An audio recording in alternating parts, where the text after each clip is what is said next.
पंडित दया शंकर नसीम। इनकी पैदाइश 1811 ईस्वी में लखनऊ में हुई थी। इनका असली नाम था पंडित दया शंकर कौल।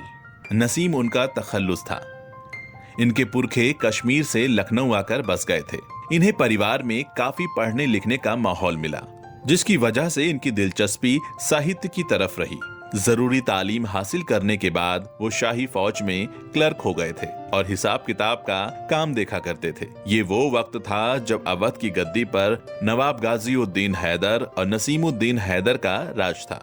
पंडित दया शंकर नसीम ने अपने अदबी ज़ौक़ की तस्कीन ख्वाजा हैदर अली आतिश के आगे ज़ानुए अदब तह करके हासिल की। आतिश का मर्तबा उन बुजुर्ग उस्तादों में प्रमुख है जिन्होंने उर्दू जबान की इस्लाह, सफाई और मुहावरा बंदी का काम निहायत ही खूबसूरती से किया। उन्होंने अपने इस काम में अपने शागिर्दों को शामिल करके जबान के सुधार के सिलसिले को बदस्तूर जारी रखा। उनके कमोबेश तमाम मुरीदों ने आगे चलकर एक खास तर्ज कलाम में शोहरत हासिल की। दया शंकर नसीम ने भी चलन के मुताबिक शुरू में गजलों पर मश्क किया था। उनकी गजलों के कुछ अशार इस तरीके से हैं। जब हो चुकी शराब तो मैं मस्त मर गया, शीशे के खाली होते ही पैमाना भर गया। गुजरा जहां से मैं तो कहा हंस के यार ने, गुजरा जहां से मैं तो कहा हंस के यार ने। काजिया गया फसाद गया, दर्द सर गया, लाए उस बुत को इल्तिजा करके। कुफ्र टूटा खुदा खुदा करके, पूछे जाना की मिलती न थी राह। बंद आंखें की तो रास्ता खुल गया।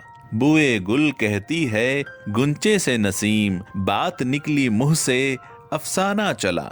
लेकिन गजलों की जमीन उनकी तखील के लिए काफी नहीं थी। उनकी सलाहियतों का उम्दा जौहर मसनवी में खुला। मसनवी गुलजार नसीम की वो इश्किया मसनवी है जिसने उन्हें शोहरत की बुलंदियों पर पहुंचाया।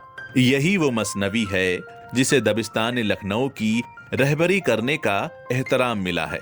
पंडित ब्रज नारायण चकबस्त फरमाते हैं कि जवाहरे सुखन को परखने वाले समझ गए कि मसनवी क्या है। एक तरीके से मोती पिरोए गए हैं।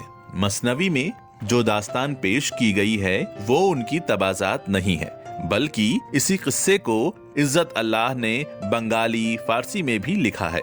जॉन गिलक्राइस्ट ने ये गुजारिश की कि इसको उर्दू में भी तर्जुमा किया जाना चाहिए, तो फोर्ट विलियम कॉलेज के लिए निहाल चंद लाहौरी ने इस पूरे किस्से का उर्दू में तर्जुमा किया और फिर उसको पंडित नसीम ने मसनवी की शक्ल में छंदोबद्ध किया। कहते हैं कि ये दास्तान उर्दू की दूसरी रुमानी मसनवी की दास्तानों की बहनस्बत मुश्किल है। चूंकि सारा किस्सा ख्यालाती और तिलिस्माती है, इसलिए पंडित नसीम ने लफ्जों का इस्तेमाल, तर्ज बयान, रियायत लफ्जी और दूसरी अदायगी का खूब इस्तेमाल किया है।